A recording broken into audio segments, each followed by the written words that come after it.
Game બદલાઈ ગઈ છે સાહેબ. હવે નેતાઓ લાઇબ્રેરીના થોથા ઉથલાવીને નહીં, પણ ઇન્સ્ટાગ્રામના અલ્ગોરિધમ સમજીને બહાર આવી રહ્યા છે. જેને દુનિયા માત્ર રીલ સ્ટાર સમજીને સ્ક્રોલ કરી દેતી હતી, ભાજપે એને રિયલ નેતા બનાવીને મેદાનમાં ઉતારી દીધા છે. વાત છે વડોદરાની અને સોશિયલ મીડિયા સેન્સેશન અંકિતા પરમારની. 10 લાખ એટલે કે 1 મિલિયન ફોલોઅર્સ. આ આંકડો કોઈ ફિલ્મી સ્ટારનો નથી, પણ ભાજપની એ યુવા નેતાનો છે, જેણે વડોદરાના રાજકારણમાં ગરમાવો લાવી દીધો છે. પોર બેઠક પરથી અંકિતાનું નામ જાહેર થયું અને વિરોધીઓ તો ઠીક, ખુદ ભાજપના જૂના જોગીઓ પણ વિચારતા થઈ ગયા છે.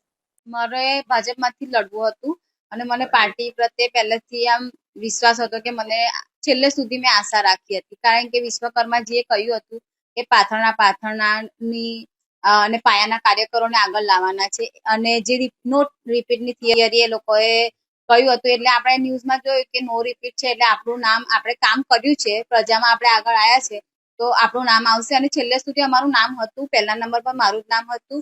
અને હું આભાર માનું છું શૈલેષ સોટા સાહેબનો કે તેમણે મારા માટે ખૂબ મહેનત કરી છે અને બધાએ મહેનત કરી છે, પણ વચ્ચે શું રંધાઈ ગયું, કઈ રીતે અંકિતાબેનનું નામ આવ્યું એ ખ્યાલ નથી આવતો. જો તમને એમ લાગતું હોય કે આ ફક્ત ફેમની રમત છે, તો જરા વેઇટ. અંકિતા પાસે માત્ર ઇન્સ્ટાગ્રામના ફિલ્ટર્સ નથી, પણ ગ્રાઉન્ડ લેવલના પોલિટિક્સનો પાવર પણ છે. વડોદરા તાલુકા પંચાયતના પૂર્વ પ્રમુખ તરીકેનો અનુભવ આ વાતની સાબિતી છે કે આને ધૂળની ડમરી અને ફાઇલોની ગરમી બંનેની ખબર પડે છે.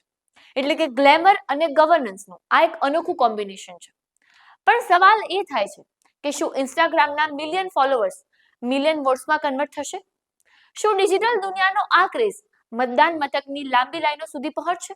ભાજપે આ યુવા ચહેરા પર દાવ લગાવીને સાબિત તો કર્યું છે કે તેઓ બદલાતા સમયની સાથે ચાલે છે, પણ શું જૂના કાર્યકરો આ ડિજિટલ એન્ટ્રીને પચાવી શકશે? રીલ્સ બનાવતી આ સ્ટાર હવે જનતાનો અવાજ ગજવશે કે પછી આ માત્ર ચૂંટણી જીતવા માટેનો પબ્લિસિટી સ્ટન્ટ છે? તમને શું લાગે છે, સોશિયલ મીડિયા ઇન્ફ્લુએન્સરને રાજકારણમાં લાવવાનો આ ટ્રેન્ડ લોકશાહી માટે કેટલો સાચો છે?